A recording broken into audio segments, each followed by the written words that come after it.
እግዚአብሔርን እጅግ በጣም አድርገን እናመሰግናለን። የተወደዳችሁ የእግዚአብሔር ቤተሰቦች በጌታ በኢየሱስ ክርስቶስ ስም ሰላምታ አቀርብላችኋለሁ። ዛሬ አብረን የምንመለከተው የእግዚአብሔር ቃል የዘላለም ሕይወት በክርስቶስ ኢየሱስ ስለሚገኘው ድህነትና በረከቶች ላይ ይሆናል። እግዚአብሔር በዚህ በኩል ደግሞ እንዲያስተምረን አጭር ጸሎት እንጸልያለን። የዘላለም አምላክ እግዚአብሔር ሆይ እጅግ በጣም አድርገን እናመሰግንሃለን። በመንፈስ ቅዱስህ እርዳታ እስከዚህ ጊዜ ስለደረስን ተመስገን። አሁንም የምንሰማውን ቃል ባርክልን። ጌታ እግዚአብሔር ሆይ ከነፍሳችን ጋር እንዲዋሃድ አድርግ። በጌታ በኢየሱስ ስም አሜን። ዛሬ አብሬያችሁ ከእናንተ ጋር የምካፈለው በዘላለም ሕይወት ጉዳይ ላይ ነው። የዘላለም ሕይወት ጉዳይ ላይ ሁላችንም ብዙዎች የሃይማኖት ክፍሎች ስለዚህ ነገር እንደየሃይማኖት ክፍሎቻቸው ያስተምራሉ፣ ልዩ ልዩ ሐሳቦችም ያቀርባሉ።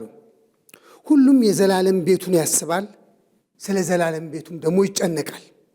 ስለዚህ ጉዳይ ብዙ ዋጋም ደግሞ በየሃይማኖቱ በሚሰጠው አስተምሮ ዋጋ ይከፍላል። ዘላለም የሚለው ቃል ለአሁን መልእክቴ የጊዜ ገላጭ ብቻ አድርጌ ነው የምጠቀምበት ወገኖቼ። ፍጻሜው መጨረሻው ወደማይታወቀው የህይወት ዘመን ፍጻሜያችን የምንሄድበት የዘላለምን ህይወት የት ነው የምናሳልፈው? የት ነው የምንቆየው? እንዴት ነው ከዚህ ዘመን ከዚህ ዓለም ከዚህ ሩጫ በኋላ ህይወታችንን ሰው መቼም ሲፈጠር የተፈጠረው ለዘላለማዊነት ነው። ማለት ከስጋ ሞት በኋላ ትንሣኤ አለ። ከዚያ የዘላለም ዘመን ይጀመራል። ጥያቄው ከሞት የምንነሳው ለሚቀጥለው ዘላለማችን ልንጀምር ነው። የምናሳልፈው የት ነው? ዘላለማችን በኩነኔ ቦታ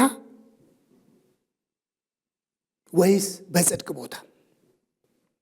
ትንሣኤያችን ለደስታ ነው ወይስ ለመከራ? ዘላለማችን የምናሳልፈው በሲኦል ከሰይጣንና ከመላእክቱ ጋር ነው ወይስ በገነት ከእግዚአብሔር ጋር? ስለዚህ ነው የዘላለም ጉዳይ መታሰብ አለበት የምንለው። ወገኖቼ ዘላለም በቁጥርም በቃልም ለማስቀመጥ ጭንቅ ነው። ስለዚህ ነው ዘላለማችንን በምናስብበት ጊዜ ስለ ዘላለም ሕይወት፣ ስለ ዘላለም መንግሥት፣ ስለ መጨረሻው ሕይወታችን በእግዚአብሔር ፊት በራሳችንም ዘመን ልናሰላስል የሚገባው። ማንም ሰው ምን ቢሳካለት ምን ቢሞላለት የምድር ቆይታው አጭር ነው። ከዘላለም ጋር ሲተያይ ምንም ነው። ጠቢብ ቢኮን ማይብ ቢኮን፣ ሀብታም ሰው ቢሆን ድሃ ቢሆን፣ ንጉሥ ቢሆን ወይም ተራ ሰው ቢሆን የምድር ቆይታው አጭር ነው። ስለዚህ አስባችሁ ታውቃላችሁ? ስለ ዘላለማችሁ አስባችሁ ታውቃላችሁ? ረጅሙን ዘመን የምታሳልፉበት ሲፈጠር ሰው ዘላለማዊነትን ይዞ ስለሆነ ከትንሣኤው በኋላ ከሞት በኋላ ሁላችንም እንነሳለን። ከዚያ በኋላ ገሚሶቻችን ለደስታ፣ ገሚሶቻችን ደግሞ ለመከራ። ይህንን የሚወስነው ነገር፣ ይህንን የሚያጸድቀው ነገር ዛሬ የምናደርገው ነገር ነው። ስለ ዘላለም በማስብበት ጊዜ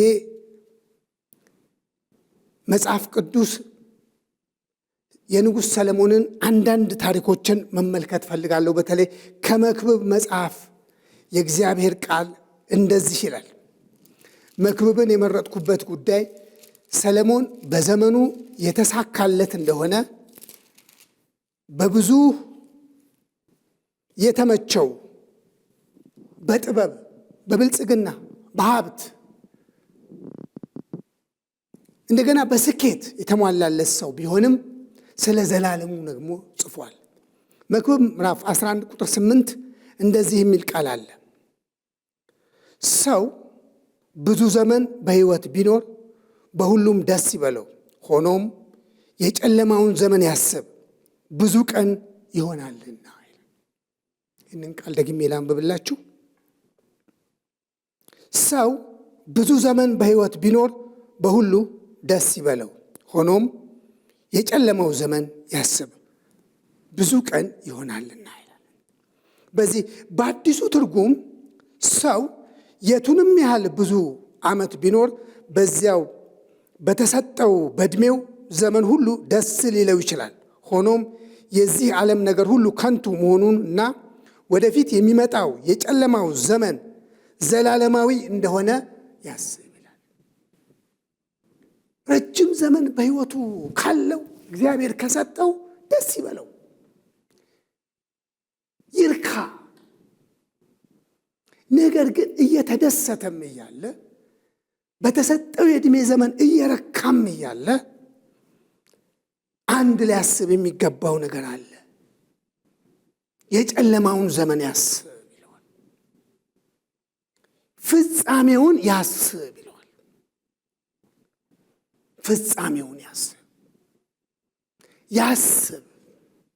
ረጅም ቀናት ይሆናሉ፣ ረጅም ሳምንታት፣ ረጅም ወራት፣ ረጅም ዓመታት፣ ረጅም ዘመናት ይሆናሉ። ከዛ ዘላለማዊ ይሆናል። ያ በጣም ረጅም የሆነውን የጨለማውን ዘመን ደግሞ ያስብ። ትንሽ ግልጽ አያደርገውም። እዚህ ቦታ ላይ ያስብ ነው። በደስታ ውስጥ እያለ በመልካም ዘመን ውስጥ እያለ ረጅም ዘመን ጨብጦ እየረካም እያለ ያስብ ይላል። ይህንን ቁጥር 9 ላይ ግን ገለጥ ያደርገዋል። እንደዚህ ይለዋል። 8 ቁጥር 9 ምዕራፍ 11 ቁጥር 9 ላይ ወጣት ሆይ ወጣትነት እጅግ ግሩም ስለሆነ በወጣትነት ዘመን ደስ ይበልህ፣ በልብህም ሐሴት አድርግ። ዓይንህ በሚያየውና ልብህ በሚመኘው ሁሉ የሚመኘውን ሁሉ ፈጽም። ሆኖም ስለዚህ ነገር ሁሉ እግዚአብሔር ወደ ፍርድ እንዲያመጣው እወቅ ይላል። እዚህ ቦታ ላይ ደግሞ አንድ ነገር ይጨምራል። ወጣትነት መልካም ነው። ጉብዝና መልካም ነው። ዋና የትኩስ ዕድሜ መልካም ነው። በዚያ ጊዜ ውስጥ የወደድከውን አድርግ፣ ልቤ የፈቀደውን ይስራ። መልካም ነው የምትለው ነገር ሁሉ አድርግ። ነገር ግን መረሳት የሌለበት ነገር ይሏል። መረሳት የሌለበት ነገር፣ ስለዚህ ነገር ሁሉ እግዚአብሔር ወደ ፍርድ እንዲያመጣው እወቅ። ፍርድ አለ። ደግም ከሰራህ የሚፈረድ ፍርድ አለ። በተሰጠህ ዕድሜ በወጣትነት ዘመንህ ደግሞ የሰራኸው ክፉ ነገር ከሆነ እንዲሁ በእግዚአብሔር ፊት ፍርድ አለ። በጣም ግልጽ ያደርገዋል። ይህኛው የመጀመሪያው ትርጉም ላይ እንደዚህ በጉብዝና ወራት ልብህ ደስ ይበለው፣ በልብህም መንገድ ዓይኖችህ በሚያዩት ሂድ። ዳሩ ግን ስለዚህ ነገር ሁሉ እግዚአብሔር ወደ ፍርድ ያመጣዋል። ዓይኖችህ በሚያዩት ሁሉ ይሂድ፣ በልብህም መንገድ ሂድ። አንዳንድ ጊዜ በልባችን መንገድ የምንሄደው ጽድቅ የሚመርጡ ሰዎች አሉ። በወጣትነታቸው በጉብዝናቸው መልካም ነገር የሚሰሩ አሉ። ሰለሞን ሁሉ ነገር የሞላለት፣ ሁሉ ነገር ያለው፣ ሁሉ ነገር የደረሰበት ጠቢብ የሆነ ሰው ሆኖም እያለ ይሄ የወጣትነት ዘመንህ በምትሰራው የትኛውም ነገር ግን ፍጻሜው ላይ ኦዲቲንግ አለ፣ መመርመር አለ፣ ሁሉ ነገር ይታያል ይለዋል። ታዲያ እኔ ከመክብብ ሳልወጣ እየጠቀለለ የሚመጣው ነገር መጀመሪያ ምዕራፍ 11 ቁጥር 8 ላይ ምን አለ? የጨለማው ዘመንን አስበው፣ የዘላለሙን ዘመን አስበው፣ ከባድ ነው አለ። 9 ቁጥር ላይ 11 ቁጥር 9 ላይ ፍርድ አለ። በልብ ደስታ ብትሄድም ደግሞ እግዚአብሔር ነገሮችንም የሚመረምርበት ኦዲት የሚያደርግበት የሚያይበት ነገር አለ። እግዚአብሔር ወደ ፍርድ ያመጣዋልና ጥንቃቄ አድርግ ነው። ጥንቃቄ አድርግ ስትሄድ ይለዋል። ምዕራፍ 12 ቁጥር 1 ላይ ግን ግልጽ ያደርገዋል። ምንድን ነው የሚለው? እንደዚህ ይላል። አሁንም አዲሱ ትርጉም ይመቸኛል። ይሄ በዚህ በ2000 ሚሊኒየም አካባቢ የተተረጎመው መጽሐፍ እንደዚህ ይላል። በወጣትነት ዘመንህ ፈጣሪህን አስብ ይላል። አሁን ግልጽ አደረገው። ፈጣሪህን አስብ። ይህን ባታደርግ ግን ክፉ ቀን ይመጣል፣ ደስ አያሰኙም የምትላቸው ዓመታቶች ሳይደርሱ ይላል ቁጥር 1 ላይ። በወጣትነት ጊዜ ባለህ የህይወት እንቅስቃሴ ሁሉ፣ በምትወስናቸው ውሳኔዎች ሁሉ፣ ዓይንህ አምሮ በምትሄድበት ነገር ሁሉ፣ አቅም ኖሮ ጉልበት ኖሮ የመወሰን አቅም ኖሮ በምታደርገው ነገር ሁሉ ፈጣሪህን እያሰብክ ዘላለምህን እያሰብክ በፈጣሪ ፊት ወደ ፍርድ የሚያመጣህን ነገር እንዳይኖር እያሰብክ ሂድ። ፈጣሪህን እያሰብክ ይላል። ምክንያቱም ደስ የማያሰኙ ወራትና ዓመታት ሳይመጡብህ የማትረካበት የማትደሰትበት ዘመን ሳይመጣ ይልና ወደ ታች በደንብ አድርጎ ከቁጥር 2 እስከ 4 ድረስ በደንብ ደስ በምንድን ነው ደስ እንዳይልህ የሚያደርግ?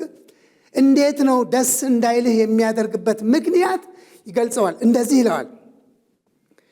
ደስ አያሰኙም የምትላቸው ዓመታቶች ይደርሳሉ። የፀሐይ የጨረቃና የከዋክብት ብርሃን ላንተ የሚጨልሙበት ጊዜ ይመጣል። ላንተ ያ ጊዜ ከዝናብ በኋላ ደመናዎች ከስፍራቸው ፈቀቅ አይሉም ይልና ቁጥር 3 የምትተማመንባቸው ክንዶች ይንቀጠቀጣሉ። አሁን ከወጣትነት ከመወሰን አቅም ከመሮጥ ባለ አቅም ባለ ጉልበት ከመሆን ደስ አይሉም የምትላቸው ዓመታት ሲመጡ ጉልበቶች ይንቀጠቀጣሉ፣ ይዝላሉ። የተማመንክባቸው አካላዊ ግዝፈቶች፣ የመወሰን የማድረግ ነገሮች ሁሉ እየላሉ እየላሉ እየላሉ እየላሉ አቅም እያጣ ትመጣለህ። የዛ ጊዜ ለአንተ ደስ የማይሉ ዓመታቶች ይሆናሉ። ለአንተ በዛ ጊዜ ፀሐይና ጨረቃ፣ ፀሐይን ብርሃን፣ ጨረቃ፣ ከዋክብት ሁሉ በአንተ ላይ ወደ መጨለም ወደ መግባት ይመጣሉ። እንደዚህ ነው የሚለው፣ ይንቀጠቀጣሉ። 1 አሁን ብርቱ የሆኑ እግሮችህ ይዝላሉ። በደንብ የምትሮጥበት በደንብ ከዚህ ወደዛ የምትፈናጠርበት ይሄ አካላዊ ጉልበት ብቻ አይደለም። የትኛውም ነገሮችን የመያዝ የመፍጠን የማድረግ የመስራት የመንቀሳቀስ እነዚህ ነገሮች ሁሉ ይዝላሉ። ጥርሶች ቁጥራቸው ከመቀነሳቸው የተነሳ ምግብ ማኘክ አይችሉም። ወደ እርጅና፣ ወደ ድካም፣ ወደ ሽምግልና፣ ወደ አለመወሰን፣ ወደ አቅመቢስነት ሳትመጣ ለማለት ነው። እንግዲህ ወደ ጥርስ ደግሞ ይኬዳል። ጥርሶች ቁጥራቸው ከማነሳቸው የተነሳ ምግብ ማኘክ አይችሉም። ዓይኖች ከመፍዘዛቸው የተነሳ አጥርተው ማየት ይሳናቸዋል። ዓይኖች ሁሉ ዓይኖች ይሳናቸዋል። ጆሮህ የአደባባይ ጫጫታ አይሰሙም። እነዚህ ነገሮች የሚያሳዩት ምንድን ነው? በወጣትነትህ ልታደርግ የሚገባቸው ነገሮች አሉ። ፈጣሪህን ማሰብ፣ ይህንን ፈጣሪህን በወጣትነት ዘመን ሳታስብ ዘመን እንዳያልፍብህ፣ ዘመን እንዳይሄድብህ፣ ጊዜ እንዳያልፍብህ ተጠንቀቅ ነው። ወገኖቼ ዛሬ ይሄ ትምህርትና ይሄ መልእክት ለአንዳንዶቻችሁ በጣም እንደሚመለከታችሁ አስባለሁ። ወጣትነት ዘላለማዊ ይመስላችኋል? ጉልበት የማያልቅ ይመስላችኋል? 32 ደህና የሆኑ አጥንትን የሚያደቁ የትኛውም ነገር ሌላው ቀርቶ ጠንከር ያሉ ነገሮች እንኳን ከምግብ ጋር በስተት ቢገቡ የሚፈጨው ጠንካራው ጥርሳችን ቀስ እያለ እየተሰነጣጠቀ እየተሸራረፈ እያለቀ ይመጣል።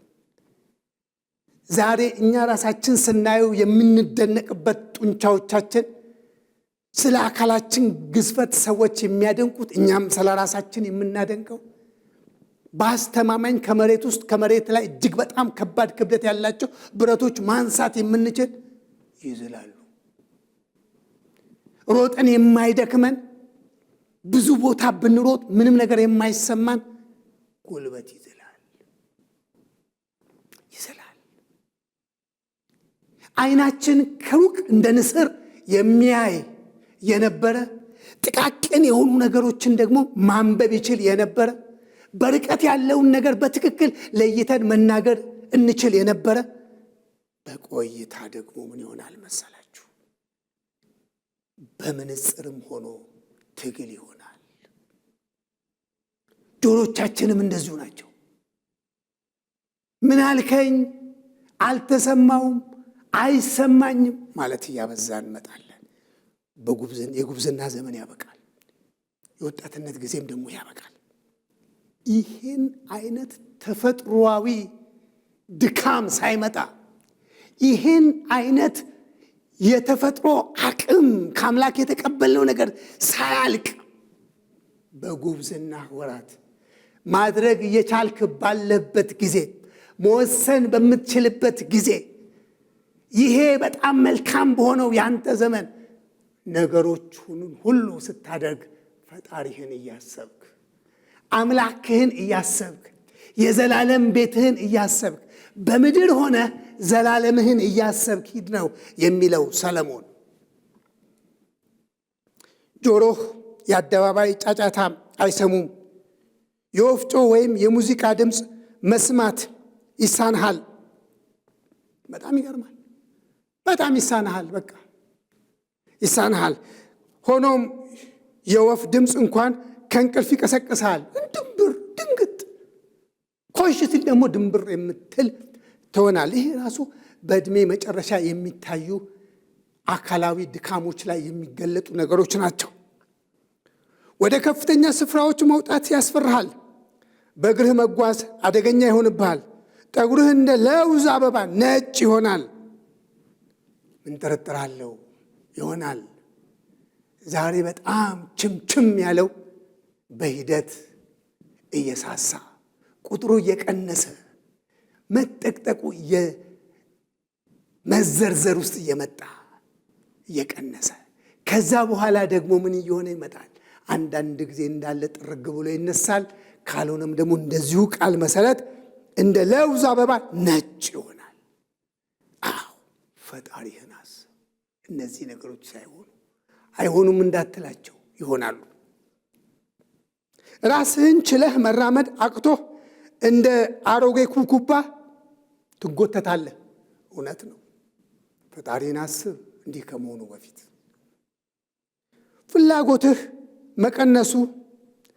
ፍላጎትህ መቀስቀሱ ይቀራል። አዎ ለብዙ ነገር የነበረ ፍላጎት፣ ለብዙ ነገር የነበረን ፍላጎታችን የሚቀሰቀሰው መቀስቀሱን ያቆማል። ድምፅ እንኳን ከእንቅልፍ ይቀሰቅሳል። ከዚያ በኋላ ምን ይሆናል መሰላችሁ? ወደ መጨረሻ ሰውም ወደ ዘላለም መኖሪያው ይሄዳል፣ አልቃሾችም በየመንገዱ ያለቅሱለታል፣ ይሸኙታል። እዚህ ቦታ ላይ ቁጥር 5 መጨረሻ ፍጻሜውን ነው የሚናገረው። ሰውም ወዴት ይሄዳል? ወደ ዘላለም መኖሪያው ይሄዳል። እንዲህ ያለ የቀነሰ የጉልበቱም፣ የጥርሱም፣ የዓይኑም፣ የጆሮውም፣ የጉልበቱም፣ የሁሉም ነገሩ እየወረደ ይመጣና ሰውም ወደ ዘላለም ቤቱ ይሄዳል። እዚህ ወደ ዘላለም ቤት ስትሄድ ይላል ሰለሞን፣ የትኛው ነው ዘላለምህን የምታሳልፈው? ዘላለምህ የምታሳልፈው የት ነው? ዘላለምህን የምታሳልፈው የት ነው? በመንግሥተ ሰማይ ነው ወይስ በሲኦል? ዘላለምህ በደስታ ነው ወይስ በመከራ? ጥርስ በሚያፏጩበት ለሰይጣንና ለመላእክቱ ወደ ተዘጋጀው ነው ወይስ በክርስቶስ ኢየሱስ የእግዚአብሔር ልጆች ወደሚደሰቱበት ቦታ ነው? ቁጥር 7 ላይ ወረድ ብዬ ላንብብ ከሰዓት አንጻር። ሥጋ አፈር ስለሆነ ወደ አፈር ይመለሳል፣ ነፍስም ወደ ፈጠራት ወደ እግዚአብሔር ትሄዳለች። በቃ ስለዚህ ሥጋ ወዴት ይሄዳል? በቃ ወደ አፈር። ሥጋ አፈር ስለሆነ ወደ አፈር ይመለሳል፣ ነፍስም ወደ ፈጠራት ወደ እግዚአብሔር ትሄዳለች። እዚህ ምዕራፍ 12 ላይ አሁን ባነበብኩላችሁ እስከ ቁጥር 8 ባለው ክፍል ውስጥ ምንድን ነው? ደስ አይሉም የሚባሉ ዓመታት፣ ኢቨን ስሜታችን መቀስቀሱ ለየትኛውም ነገር፣ ድሮ ለምግብ የነበረን ስሜት፣ ለአካላዊ ፍላጎት የነበረን ስሜት፣ ለመብላት፣ ለመደሰት፣ ለመጫወት የነበረን ስሜት፣ የተለያዩ ስሜቶቻችን ሁሉ በማይቀሰቀሱበትና በሚደክሙበት ሁኔታ ውስጥ ትገባለህ። ከዛ ደግሞ ምን ይሆናል? ሰውም ወደ ዘላለም ቤቱ ይመለሳል። ሰው የተፈጠረው ዘላለማዊነትን ይዞ ነው። ዘላለማዊነትን ስለያዘ ሁሉም ከሥጋ ሞት በኋላ ይነሳል። ከዚያስ ገሚሱ እግዚአብሔርን ያሰቡ ዘመናቸውን የጨረሱት ወይም ደግሞ ወደ በኋላ አመጣበታለሁ በነገው በሚቀጥለው የትምህርት ክፍላችን በክርስቶስ ኢየሱስ የዘላለም ሕይወት የያዙት ወደ ዘላለም ረፍት ሲገቡ፣ በክርስቶስ የዘላለምን ሕይወት ያልያዙት ወደ ዘላለም መከራ ጥርስም ወደ ማፋጨት ይሄዳሉ። ሰለሞንን ላጠቃልላችሁ። ሰለሞን እንደዚህ ይላል። ቁጥር 12 እና 13 የኔ የማጠቃለያ ሐሳብ ያለው እዛ ላይ ነው። ሰለሞን ልጄ ሆይ ልትጠነቀቅባቸው የሚገቡ ሌሎች ነገሮች አሉ። ቁጥር 13ን ላንብብላችሁ፣ 12 ልተውና እነሆ ሁሉ ነገር ተነግሮሃል፣ የሁሉ ነገር መደምደሚያ ይህ ነው። እግዚአብሔርን ፍራ፣ ትእዛዙንም ጠብቅ፣ ይህ የሰው ሁለንተናው ነውና። ይህ የሰው ሁለንተናው ነውና። እግዚአብሔርን ፍራ፣ ትእዛዙንም ጠብቅ።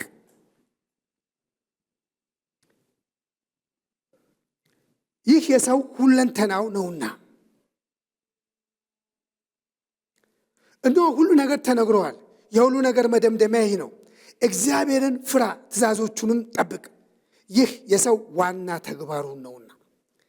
እግዚአብሔር ስውር የሆነውም ነገር ሳይቀር ሰውን ሁሉ ክፉንም ደጉንም ወደ ፍርድ ያመጣዋል።